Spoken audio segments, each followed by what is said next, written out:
Yung kapit, yung Ito po kapitbahay guys, ng bata. ang oras Binarin ay niya nung barila. magta 12 o'clock na po. Kami-kami na lang po magkakamag-anak. Pinakain kay papa niya, inabang Ayan. ako, palkat yung bala doon sa mangkito, nagulat pa yung papa niya. Ayan. Wala kayong kanulo ko. Mas malikot kayo bakol tayo tayo. Malupit pa. Ayan kasi nila. Hindi naman po kami maingay kahit na ginabi na. Pag nga nagwawala, pinipigil-pigilan pa niya. Hindi mo na. Ayan, si Bilas ko po ito, napakabait. Si Prengo doy. Wala, hindi siya takot doon sa mag-isa. Kay Ito, pamangkin po ito ni tatay.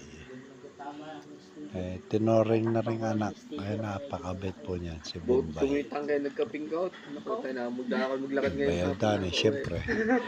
Tsaka si Bayaw dyan. Bye.